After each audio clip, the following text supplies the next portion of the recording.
Welcome to the Prosperity Podcast.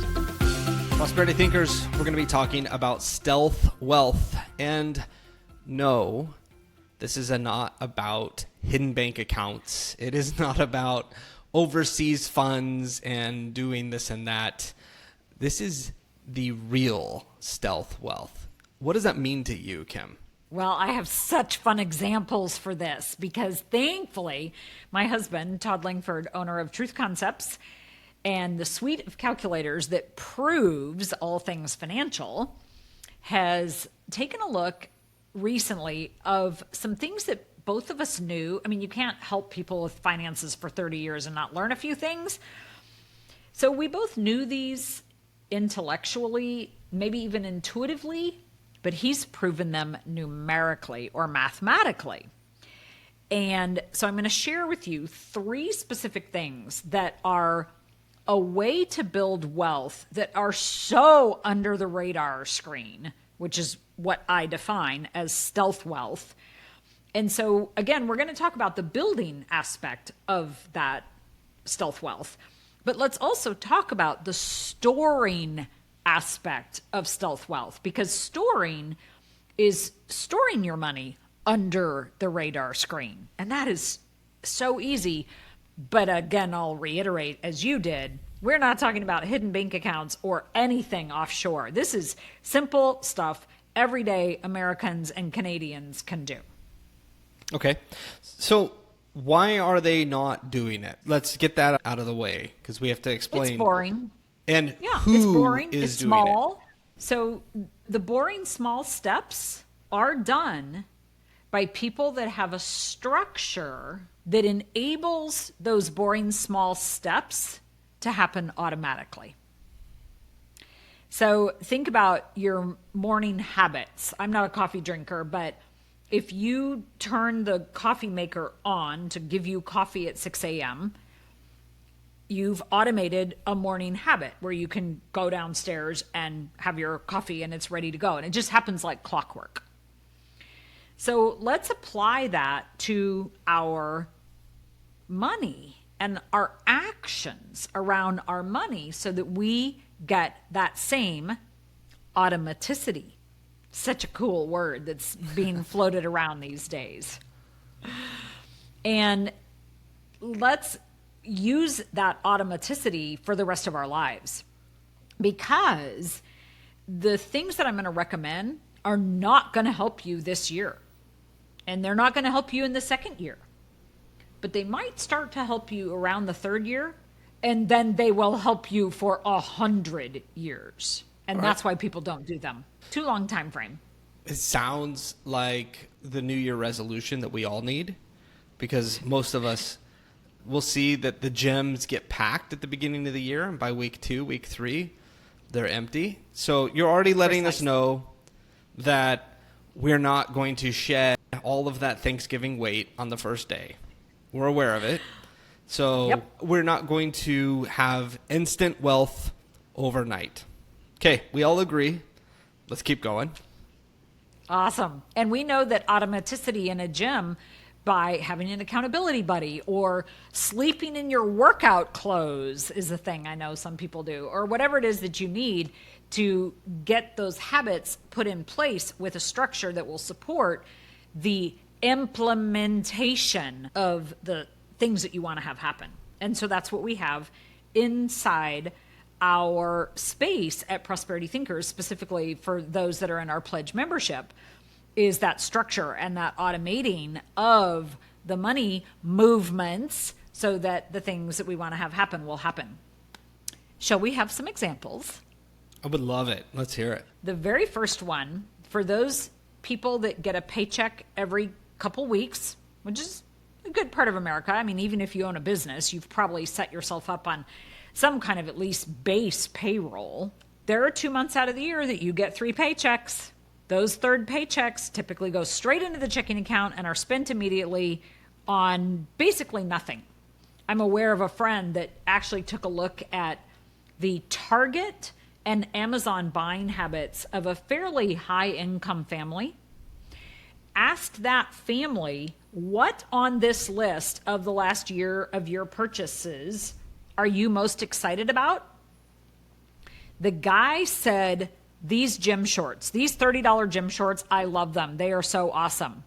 The gal said, truly, nothing on this list. There were over $200,000. This is a high-income family of Amazon and Target purchases. All just basically unconscious spending. So again, if we can stop putting our income in our checking account so that when we have some extra paychecks or a bonus, it does not go into our checking account immediately. If we're just a basic, call it $150,000 a year family, maybe one person earns that or maybe two people earn that together. Basic $150K a year. And all we do is peel off 2 of the paychecks because we're basically paid 26 times, but we only have 24 expectations of our money. I believe it's about $500,000 over 30 years. Not a huge number, but that's not investing that money. That's just $500,000 for a $150,000 a year family. Okay, so step 1, do not put your earned income into your checking account. And if you want an automated process for this, go take a look at our Prosperity Pledge membership, which will help you automate the process so that those extra checks, do not go into the checking account. Ready for the next one? I am. So first, part of Stealth Wealth, get that automated so you don't have to think about it. That's correct. Okay, what's number 2? Second is the bulk of our expenses go up. Okay, we know that. It's called inflation. There are 2 things that inflation benefits. One is 30-year fixed mortgage payments. Now, I realize you may move houses a couple times, but the bottom line is you have fixed mortgage payments. Most people that choose 30-year fixed mortgage payments, hint, if you don't, you should have one. Because all of our other expenses are going up and all of our income is going up, it might be a bumpy up, but it's still up, but our mortgage payments are flat. If we can capture that difference, it's like $90 the first year. It's like $180 the second year. We're not talking about exciting money at all. But over a 30-year period, for a normal $150K a year income family, it's $2 million. Let me say that again. For a 30-year period, for a normal $150K a year income family, it's $2 million. The difference between that flat mortgage payment, think about it like a pie, a piece of pie, starts out super tiny at the tip, and that increase of expenses and increase of income and increase of expenses and increase of income, if we have a structure in place to save that difference, it will be $2 million. That's significant. That's not just a small amount of money. That's significant. Nope, you're correct. Stealth wealth. Yeah. Boring. Now, give us an example of stealth wealth on the accumulation side. So we've talked on the savings side, which again, if you only focus on accumulation, if you skip over steps 1 and 2, you are just going to repeat the problem. Yeah. So do it in order. But once that has been in place on the accumulation side, what are you seeing with stealth wealth? So let's define accumulation. I think of it as the building of wealth, right? It's not what you earn, it's what you keep. Well, it's at the early stages, it really doesn't matter where you keep what you've kept, right? You can put in a savings account at a bank and be happy. And really everybody should have one, right? Your very first thing when you go to the bank, and I'm talking like age 3, is you open a checking account and you open a savings account, right? I mean, you're probably not going to do that for a 3-year-old, but there are 3-year-olds out there that have them with good reason. And you absolutely should do that when you're 18 and first actually able to own your own account, checking savings, okay? But after a while, let's call it 10 grand. That savings account at 10 grand, once it gets above that, it really needs to be stored somewhere else. And the somewhere else is cash value of whole life insurance at a mutual dividend paying company. So in case you're new to this space, cash value, learn the terms. Whole life insurance, WHOLE. Dividend paying, it's sometimes called participating. Mutual company. Examples are Guardian, Mass Mutual, Northwestern Mutual, New York Life, Penn Mutual, Lafayette, Mutual Trust, Security Life of New York, I think, Foresters. I'm sure I could think of a few more, but that's about the end of the list. Now, if you have whole life and you didn't hear me say your company, don't be overly concerned. I could have forgotten a couple. Nevertheless, there are whole life products out there that are not dividend paying. And there are definitely life insurance products out there called Universal Life that are not whole life, and they're not from a mutual company, and they're not dividend paying or participating, and those do not count. You want to have whole life, so this is the place that you store your foundational wealth. It's not an investment, it's not for retirement monies, it's not what's going to knock it out of the park. But the examples that I just gave earlier are monthly money, right? It's $500 a month, $1,000 a month. It's $5,000 a month, really, maybe at the most, right? Like your mortgage payment differential, it could get up in there in the $6,000-7,000 a month range, maybe for, upper income space. But it's all monthly money.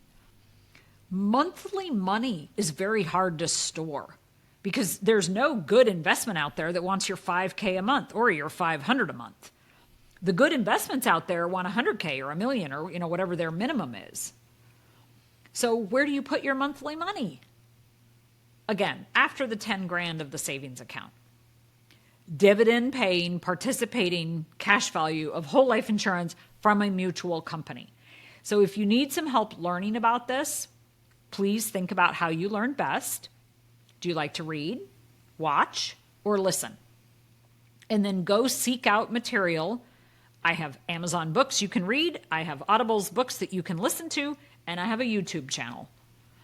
And so the best book to learn about this, yes, I am biased, is called Live Your Life Insurance. It is a 1-hour read and maybe about 90 minutes to listen to. Okay, maybe it's 2 hours to read. Learn about it. Learn the language. There's an entire glossary in the back.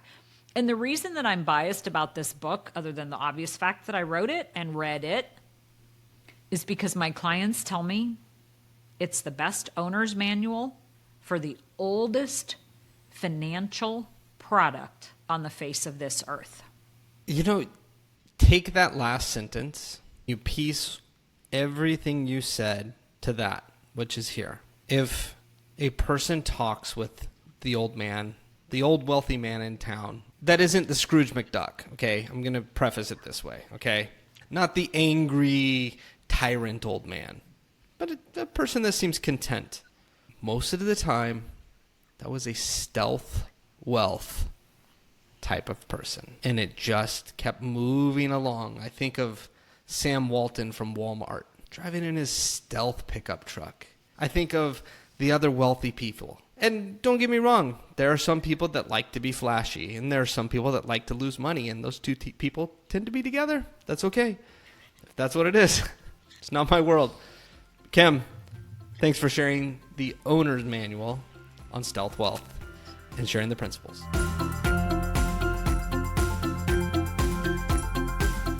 Thank you for listening to the Prosperity Podcast. To take control of your money and have it work for you, visit prosperitythinkers.com.